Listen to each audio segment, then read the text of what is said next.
നമസ്കാരം, news prime മലയാളത്തിലേക്ക് സ്വാഗതം. ഇനി ദിവസങ്ങൾക്കകം സുപ്രീം കോടതി എണ്ണി മറുപടി പറയേണ്ടി വരും.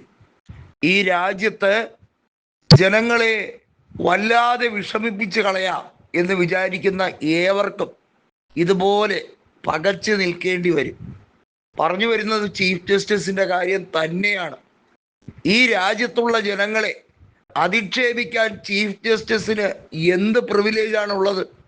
എന്ത് പദവിയാണ് പ്രത്യേകമായി കൊടുത്തിട്ടുള്ളത്? ഈ രാജ്യത്ത് ഒരു അധികാരിക്കും ഈ രാജ്യത്തിൻ്റെ ഭാവി തലമുറയെ അധിക്ഷേപിക്കാനുള്ള യാതൊരുവിധ അർഹതയും ഇല്ല. ഏറ്റവും പ്രിവിലേജ്ഡ് ആയിട്ട് ഉള്ള ഒരു വ്യക്തി തന്നെ ഈ രാജ്യത്തെ ജനങ്ങളെ നോക്കി കൊഞ്ഞനം കുത്തി കാണിച്ചതിനുള്ള മറുപടി. അതെ, ഇലക്ഷനുകൾ അട്ടിമറിക്കപ്പെടുമ്പോൾ അതിനെ ചോദ്യം ചെയ്യുന്നതാണോ കുറ്റം? വീണ്ടും വീണ്ടും കോൺഗ്രസ് ദേശീയ രാഷ്ട്രീയത്തിൽ പ്രസക്തമാകുന്നത് അങ്ങനെയൊക്കെ തന്നെയാണ്. എത്രയൊക്കെ പിഴുതെറിയാൻ ശ്രമിച്ചിട്ട് 2014 മുതൽ നരേന്ദ്രമോദിയും നരേന്ദ്രമോദിയുടെ വാലായി നിന്ന് പ്രവർത്തിക്കുന്ന അമിത്ഷായും കൂടി ചേർന്ന് കോൺഗ്രസിന്റെ തിരോധാനം എന്ന രീതിയിൽ പരിഹസിക്കാൻ ശ്രമിച്ചു. കോൺഗ്രസിനെ ഇല്ലായ്മ ചെയ്തു കളയുമെന്ന് പറഞ്ഞു. എന്നിട്ടും ഇപ്പോഴും കോൺഗ്രസിനൊരു പോറലുമില്ല.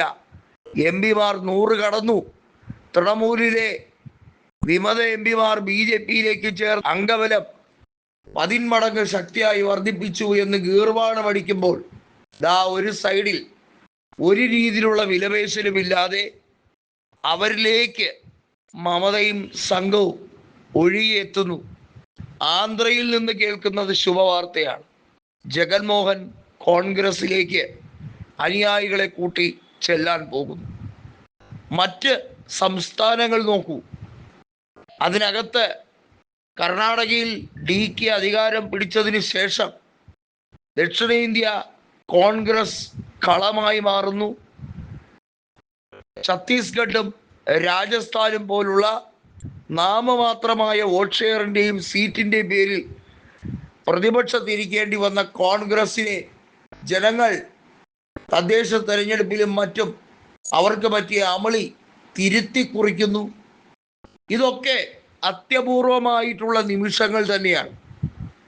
കോൺഗ്രസിനെ ഇല്ലായ്മ ചെയ്യുമത്രേ, ഉന്മൂലനം ചെയ്യുമത്രേ. കോൺഗ്രസ് മുക്ത ഭാരതത്തിനായി BJP-ക്ക് വേണ്ടി വിടുപണി ചെയ്ത CPIM ഇന്ന് ഭാരതത്തിൽ നിന്നും മുക്തമായിട്ടുണ്ട്. കേരളത്തിലെ കനല് പോലും ഒന്നുമല്ല എന്ന് കാണിച്ചു കൊടുത്ത് കേരളത്തിൽ CPIM നാമാവിശേഷമായി മാറുന്ന ഒരു കാഴ്ച എല്ലായിടത്തും ഇതൊരു പാഠമായി തന്നെ നിൽക്കുന്നു. ബംഗാളിൽ CPIM-ന്റെ തിരിച്ചുവരവ് ആഘോഷിക്കുന്നു. 294-ൽ 1 സീറ്റ് നേടിയ വിജയം. കോൺഗ്രസ് ചിരിക്കുകയാണ്. 100 കണക്കിന് സീറ്റുകളുമായി തിരിച്ചു വരാൻ കഴിയുമെന്ന വിശ്വാസമുണ്ട്. ആത്മാർത്ഥമായി, ഭയത്തോടെയല്ലാതെ തങ്ങൾ വിശ്വസിക്കുന്ന പ്രസ്ഥാനത്തിന് വേണ്ടി നെഞ്ചു കൊടുക്കാൻ കോൺഗ്രസിലേക്ക് ചേക്കേറുന്ന പഴയ യുവതീ യുവാക്കന്മാർ തൃണമൂൽ വിട്ടു വന്നിരിക്കും. ഈ രാജ്യത്തെങ്ങും അധികാരത്തിൻ്റെയോ ഭയത്തിൻ്റെയോ പേരിലല്ല കോൺഗ്രസ്സിൽ ആരും ചേരുന്നത്.